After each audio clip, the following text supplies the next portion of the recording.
Well, good afternoon. It's a pleasure to be here for this distinguished conference. Chatham House has a long and proud history of being at the centre of intellectual debate and influencing policy on what I think everyone in this room would agree is the greatest long-term challenge that faces mankind this century.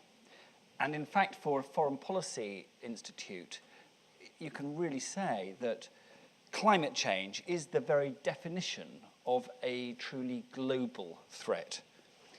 And following the recent publication of the latest scientific evidence from the IPCC, we can be absolutely no doubt of the scale of what is facing us, as other speakers have made absolutely clear. Now, the coalition government here in the United Kingdom famously pledged back in 2010 to be the greenest government ever. And I want to reiterate today that despite challenging times, despite the pressures of dealing with a deficit, despite the imperative of fiscal responsibility, that pledge remains true today as it was 3 years ago, with all the challenges that means.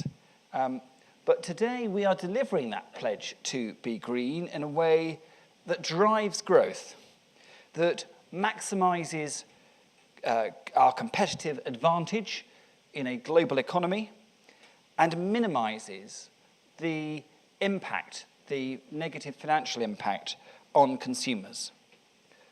But we believe that with greater rigor and pressure on the private sector engaged in this in renewable energy and across the whole gamut of low-carbon solutions, with pressure on them to scale up faster, to commercialize sooner, to make do with less and make that go further, that actually that is compatible with ambitious objectives on the climate change agenda.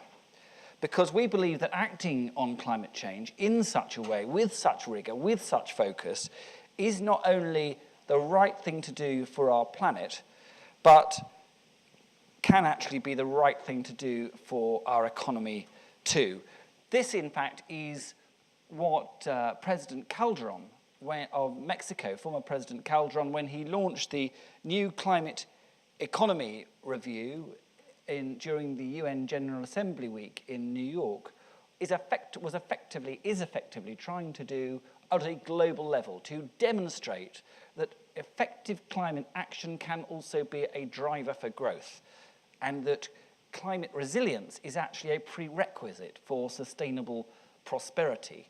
And rather than being a contradiction, rather than being a policy set that we cannot afford, actually, if we're going to build in, hardwire economic resilience into our long-term economic recovery and the growth of the global economy, then we have to factor in the threat and the risk of climate change and effective mitigation and adaptation strategies. Because we can do this with confidence, because we believe that increasingly the whole world is coming to that conclusion as well. That to be greener isn't just to have a polished halo, but actually it is more energy efficient, and in an age of climate volatility, population growth, and an expanding global middle class eating more and more resources with a finite resource world, it is the sensible, pragmatic, long-term thing to do. And the next round of UNFCCC negotiations in Warsaw, which is now just a matter of weeks away, the focus and application of many of you today will be important if we are to succeed. And I hope that the UK will play an increasingly leading role in forging this agenda for sustainable, genuinely sustainable growth and a more sustainable, prosperous global economy. Now, the reason that we think this is so vital, obviously, firstly, most obviously, the risk that dangerous climate change poses if it goes unchecked. Secondly, and there is a degree of self-interest here, we believe that there are big financial opportunities in the low-carbon economy, helping the UK compete in the global race for green jobs and growth. And thirdly, there is a need to work together in partnership across economies, across national boundaries, across large regional groups. We need to work together in partnership if we are to meet the threat and realise the opportunity. So, taking those points in turn. Firstly, the coalition government here, first and foremost, remains absolutely committed to cutting emissions, fulfilling our obligations under the legally binding UK Climate Change Act, and in actual fact, we are on course to meet our targets. Emissions now in the UK are down nearly 26% on 1990 levels, well on course for our emissions reduction targets into the 2020s. And in the process, we are building a leaner, greener, competitive, climate-friendly economy and developing a new, both technological and industrial base to make us world leaders in the low-carbon sector. But while domestic action can provide a lead and provide momentum, and the UK was the first country in the world to pass a Climate Change Act, only action on the global stage, at a global level, will deal proportionately and properly with the challenge of climate change. And we need to make sure that while the UK may lead, that any leadership we give is not singular, is not exceptional, but actually part of moving the global family with us. There is absolutely no value in the UK being isolated, being singular or unique in the steps that we take. We have to take not just the European community with us, but actually the global community as well. But the responsibility for such leadership doesn't just rest with one country, doesn't just rest indeed with just national governments. There is also global civil society, media, science, business, NGOs and pressure groups, collections of active citizens, all of them now must play a proactive part in creating the momentum, the challenge, the will, the determination to actually agree a new global treaty at Paris in 2015. So let's just remind ourselves of the stakes involved. You've already heard an update on the latest science of the IPCC. Message is very, very clear. World's leading scientists agree that the warming of the climate is unequivocal, that human influence is clear. In fact, it's the dominant cause of warming in the past 60 years.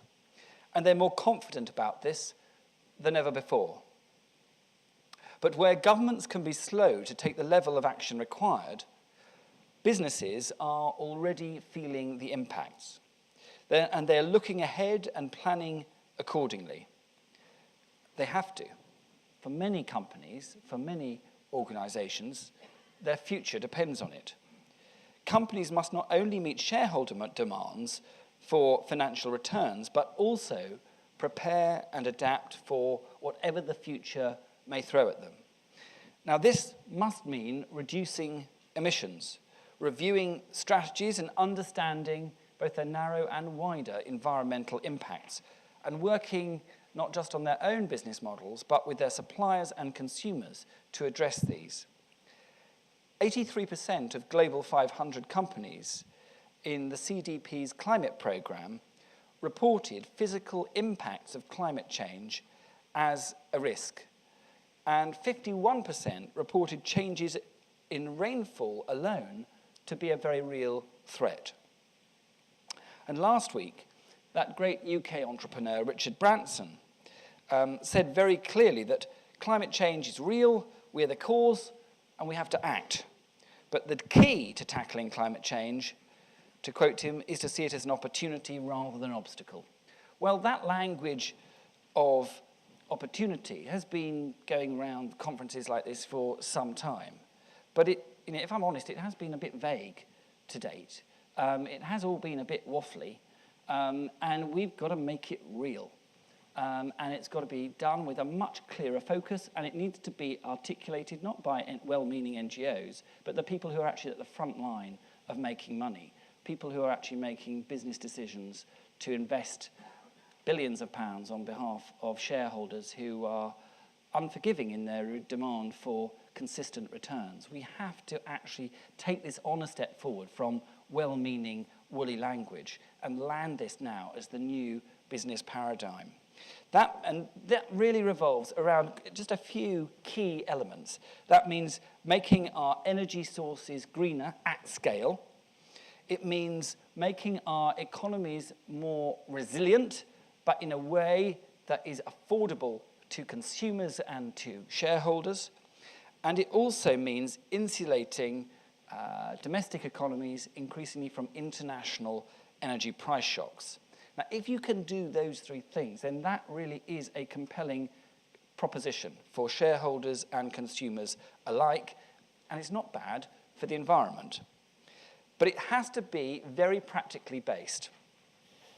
And it needs to be absolutely tuned in with the prevailing zeitgeist, which isn't just unique to the UK.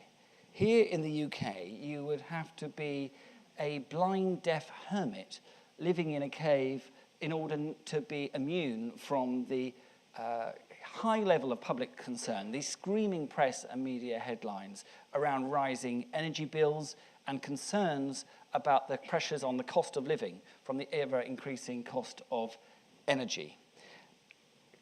Demonstrating to consumers that the actions that we are taking are not some sort of nice to have that's actually costing them dear, but an essential part of building a secure, resilient future, falls to politicians first and foremost to make that case. But it is something that everyone in this room, being key stakeholders in this agenda, needs to understand and articulate as well. But it's vital that pressing the immediate point of delivering cheaper bills for hard-pressed consumers is seen as part of a coherent, joined-up approach to these issues and aren't at odds in any way. As well as generating clean energy to protect our planet,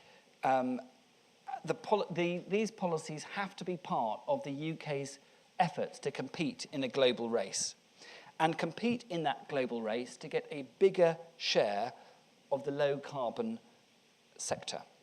Now, this low-carbon sector isn't some, nice little market that's growing for niche boutique specialists. It's set to be worth $5 trillion by 2015 globally.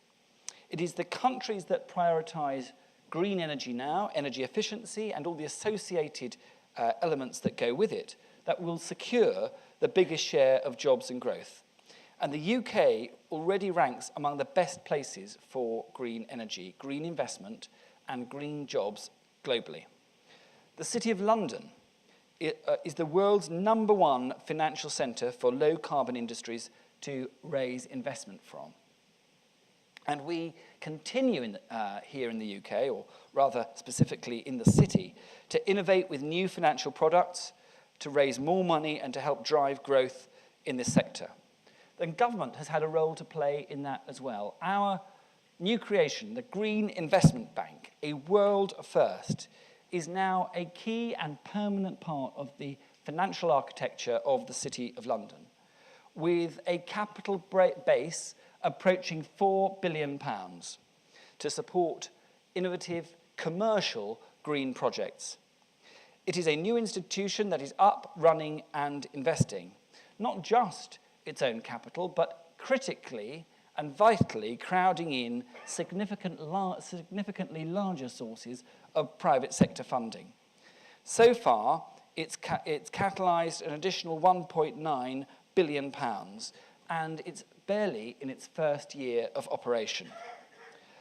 Our pioneering Green Deal programme is a whole new approach to rolling out energy efficiency and will mean that thousands of families can afford to insulate their homes for less and will be motivated to invest privately to insulate and increase the efficiency of their homes. We're creating a new renewable heat market with the world's first payments for business for generating renewable heat. just in the way that we're building on the success of feed-in tariffs for renewable electricity. We're creating the largest offshore wind market globally. The Prime Minister recently inaugurated the London Array, the world's largest single offshore wind farm, but that's a title that is very shortly to be taken from it as larger and larger arrays open around the coast of Great Britain. That is why, because of all these actions and others, that the CBI estimated that green growth contributed to at least a third of all growth in the British economy in the last 2 years. And in the last year for which we've got figures, 2012, green jobs across the UK, and I do think we need to realise that that is a broadly based sector. Green jobs were estimated to total close to 1 million. That's on a par with the number of jobs in financial services and places us sixth in the global league table of green goods and services, with a market share of over £120 billion. So often people say the green economy is all about subsidised renewable energy at home. And if you subsidise anything, you can get growth. Well, these figures actually show that for here in the UK, the low-carbon sector is increasingly about exports. And exports not just to traditional markets, but the key, exciting markets in the developing world, markets which the UK needs to sell more into, that we need to break into in order to guarantee our long-term prosperity. So far from being a drag on the economy, the low goods and services sector is an essential part of growth and job creation. But this is only the beginning. Our energy bill, which is currently in its final stages in Parliament, will bring the biggest transformation of the UK energy sector since privatisation at the beginning of the 90s, and most importantly, do it in the way at the lowest possible cost to British consumers. And where the UK is leading, others are following. Others as far-flung as China, whose 5-year plan is will invest $1.5 trillion. It actually dwarfs the level of financial ambition we have here. In the green industry for the period 2011-2015, China wants its key growth areas to be in clean energy, clean vehicles, and environmental industries. South Korea has committed to invest 2% of its GDP in green growth annually. And Japan is investing $16.3 billion in renewables, up 75%. So while the last 3 years have been tough for clean tech markets, while they haven't been immune from the downturn in global investment caused by the financial crisis, there is nevertheless underlying considerable investment internationally. And some significant UK businesses are already benefiting from moving early. In the 5 years since Marks & Spencer's launched its Plan A, they've reduced their carbon footprint while their business has continued to grow.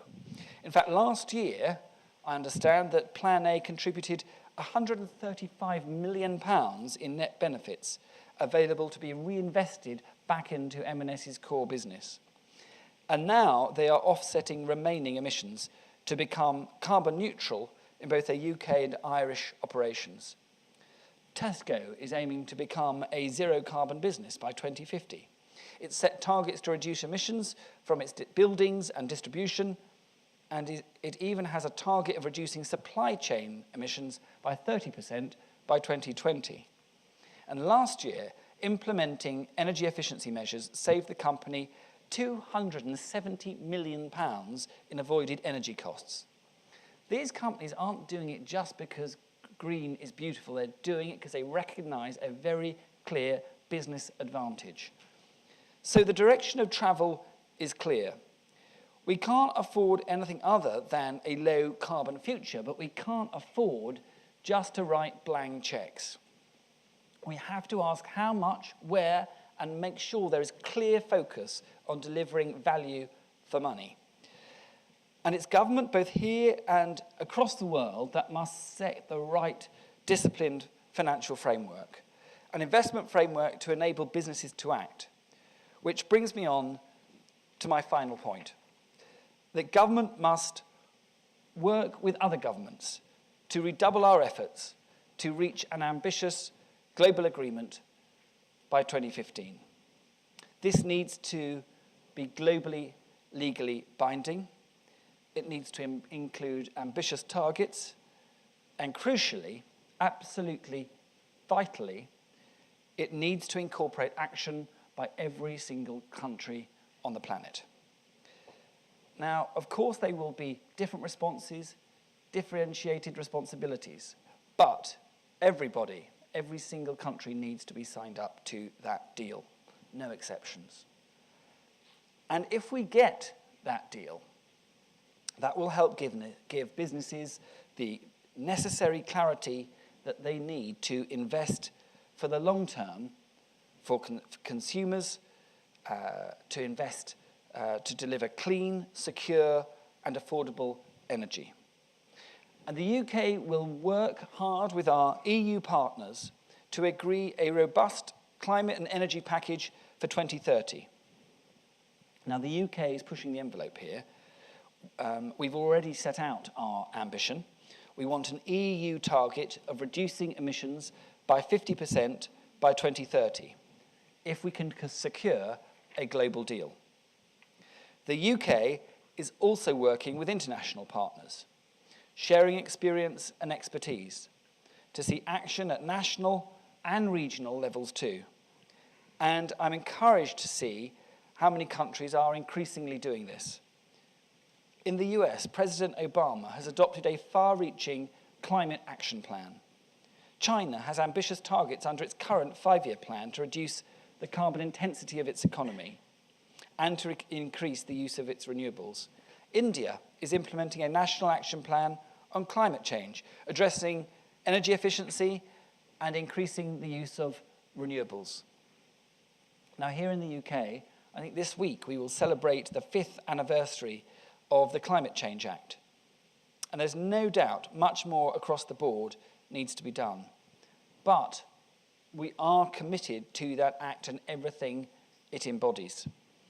I believe we need a new business partnership to tackle climate change that does so with its eyes wide open, mindful of the costs, and careful to capture the opportunities. But we can only decarbonise the economy if business comes with us as an active participant and at least cost to the consumers. So I would finish by sending a clear message that this government stands ready to act, ready to support. We want to hear what business needs to go further and faster. But in the current environment for the economy, we need climate policies that both help the planet and underpin our own national competitiveness and growth, helping the UK to stay ahead or even move ahead in the global race. We also need to work together with business to create a global deal if we're to tackle climate change and reap the benefits of, that accrue to low-carbon economies. Now, I know that's a pretty tall order. It will certainly require vision, ambition, a coherent strategy to deliver. It requires genuine leadership from the British government and government to be a genuine partner with business. But I believe that we can do that, and in so doing, deliver far greater economic resilience for UK business, peace of mind for worried consumers, competitive energy prices for British companies, and for our children, a cleaner, greener, safer environment, and energy security for decades to come. Thank you.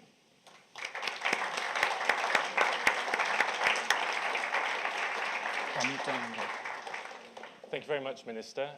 Very grateful for those, a very helpful injection of optimism into the proceedings and for assurances of continued UK leadership on this green agenda. We're going to open it up for questions now.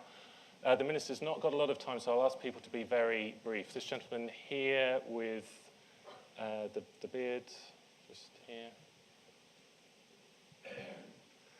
Yeah, Herbert Jerry, World Future Council. It's very impressive to hear the achievements of British companies to reduce their energy use, as you've outlined.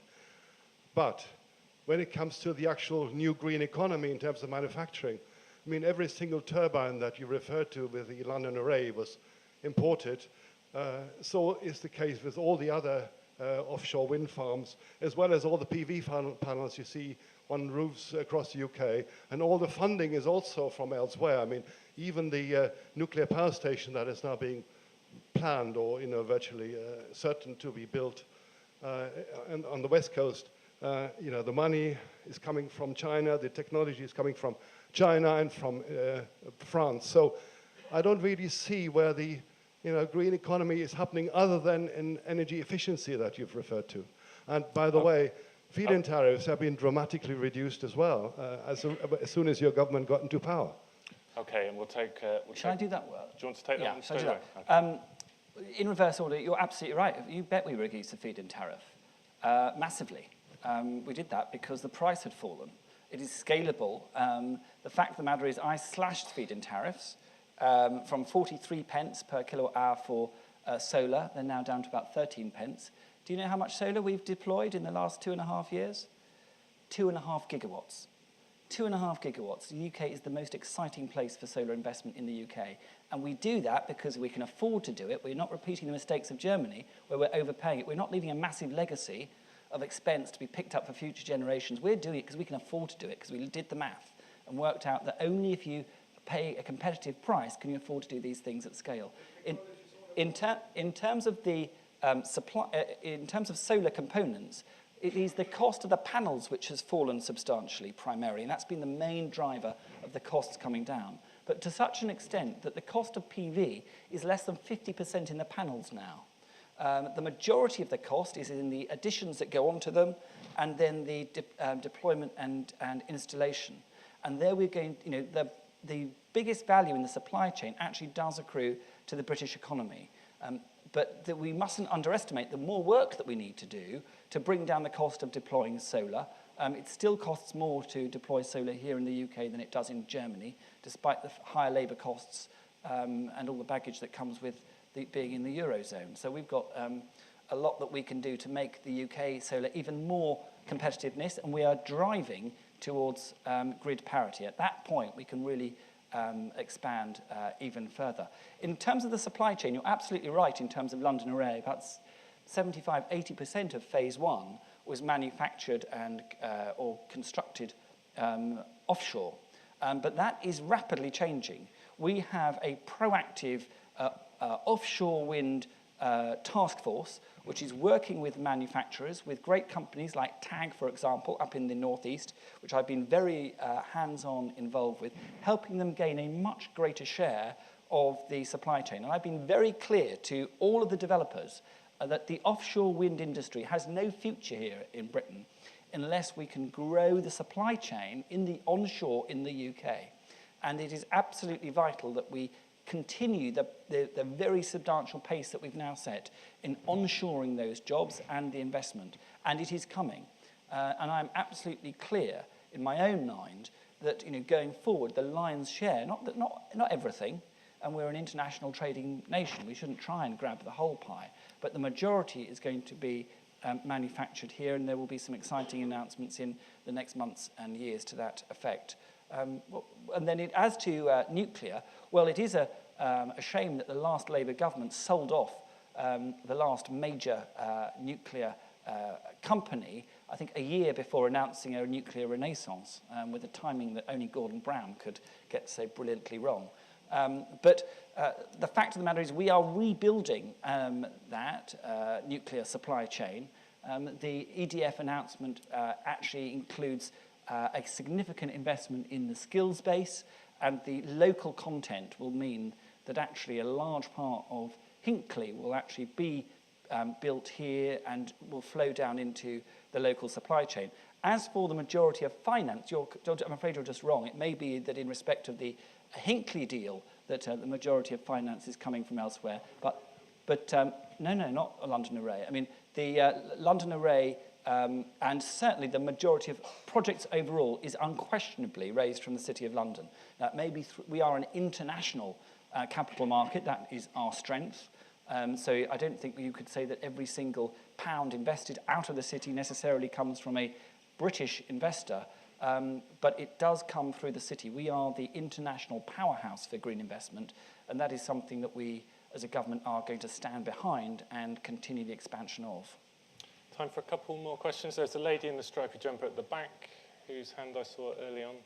And then there's a lady down here with her hand up. Okay, I'm Ros from Carbon Brief. I was interested in your mentioning of the... Is the mic working? It is on. Talking about the Green Deal. Do you want to put it near your mouth? Yeah.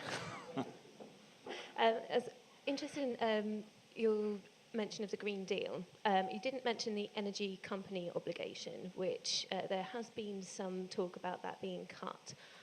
Given the fact that the Green Deal hasn't taken off so far, and it looks like the energy company obligation may be cut, are there alternative plans for energy efficiency in the UK? No, there are no alternative plans. It's quite wrong to say the Green Deal hasn't taken off. There have been over 80,000 assessments. People have the Green Deal assessor into their homes since the scheme was launched in the spring. Of those 80,000, something like 79% of them have said that they either have already taken, are taking, or have intended, are intending to install energy efficiency measures as a result of that Green Deal survey.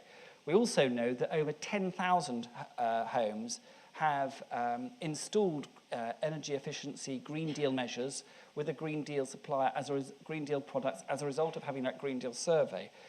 I think what you're referring to is the finance element. Only about 1,000 of those measures have converted into applications for Green Deal finance. So, yes, you're right, the Green Deal finance element is still very much work in progress, but we remain confident about its long-term prospects. But the Green Deal per se is off to a strong start for a completely new proposition. And if people are choosing to, once they've had the Green Deal survey, to install Green Deal measures and take all of the savings up front immediately, rather than to finance or part finance them, I'm not going to complain. I think that is a good thing. The measure of success of the Green Deal will be the number of energy efficiency measures installed in Britain's home. That is the very clear benchmark for success. Likewise, the ECO is delivering,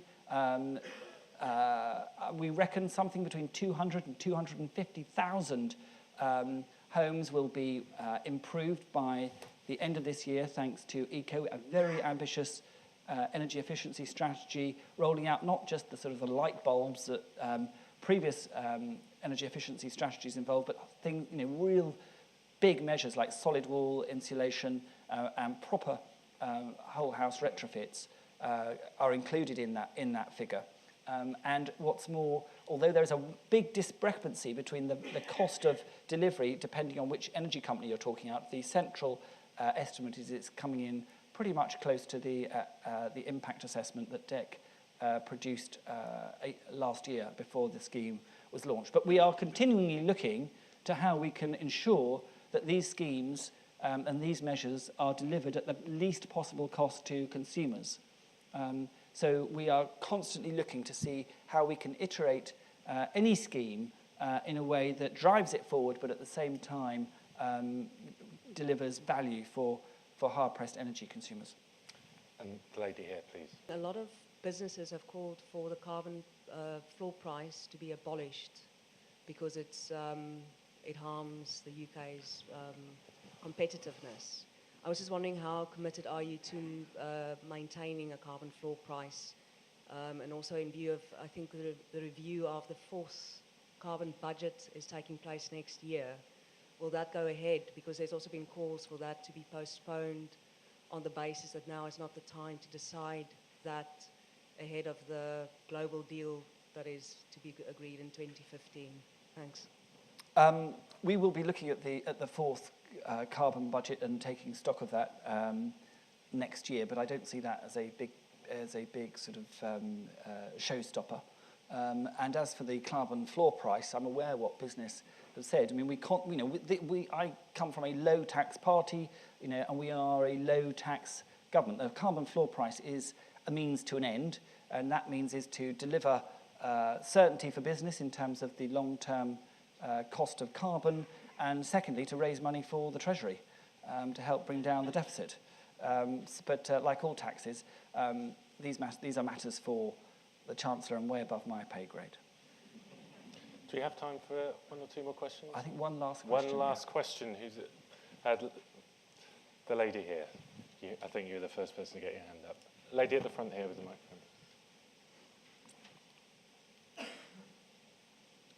Thanks. Valerie Flynn, I'm a journalist at ENDS Europe. I just wondered, you mentioned the EU's 2030 climate and energy package, and as part of the work towards that, the EU is now looking at an EU directive on shale gas. I think actually the Environment Commissioner is somewhere in London today giving a speech along those lines and outlining rules that might come in, for example, on methane flaring to ensure that the greenhouse gas emissions are lowered, also to do with liability and environmental risk. Is the UK going to agree to an EU directive on shale gas extraction? And if so, how might an EU burden, how might EU rules affect the UK's future energy plans and decarbonisation plans, which do seem to depend a lot on gas? Well, firstly, I think, let me say about shale gas in principle, it represents the biggest opportunity for the climate change agenda globally than any other single technology that I can think of in the short to medium term. The potential to switch developing economies from coal to gas is a game changer in the next sort of decade or so, in a way that renewables aren't yet there. But you know, we can't go on with a situation where only the US is taking advantage of cheap gas, and the net impact of that is, while it lowers US emissions, is to dump cheap coal into other markets. The only real sensible response to that has to be to allow other countries to eschew coal and go with cheaper gas. The primary reason that the UK is in a strong position on its own emissions reductions is actually because of the dash for gas in the 1990s that took place under the last Conservative government. So it's, you know, we shouldn't underestimate the potential of gas. However, that only works if the methane life cycle emissions are carefully controlled, and that extraction of shale gas is done to the highest possible environmental standards, and that there isn't any unwilling or unintended leakage. Now, the UK has a fantastic record for environmental protection in terms of the extraction of oil and gas. We have consistently led in pushing the boundary in environmental protections through, and particularly in hazardous conditions like the North Sea. So I think we are very well placed to try and square this circle of ensuring that, on one hand, if we do extract shale, that we do it to the highest possible environmental standards. But we mustn't allow the EU to do this in a sort of ideological way or in a knee-jerk way. It's got to be driven by the realities of extraction and what is and isn't possible, and an analysis of the industry as a whole based on empirical evidence rather than just, you know, lobbying from NGOs or companies come to that. We've got to make sure that there is empirical evidence and sensible policy made on that basis. So overall, I'm optimistic about the ability of shale gas or unconventional gas to displace coal. That is the big opportunity, but at the same time, we've not only got to guard against methane leakage, we've also got to make sure that it works in tandem and doesn't knock out renewables, and also doesn't in any way underpin our drive towards greater energy efficiency. Sorry, just a quick follow-up. No, I'm sorry, we've got to wrap up. No, just to clarify. Just to clarify, so you would prefer the UK to continue to regulate? You're saying the UK can regulate the environmental risks very effectively itself, rather than EU regulation? Yes. Thank you. Minister, thank you very much. I'm sorry we've overrun. I've been a bad chair. Not only have we overrun, there are lots of people who haven't had a chance to ask a question yet. But thank you very much for letting us overrun for your time. Thank you.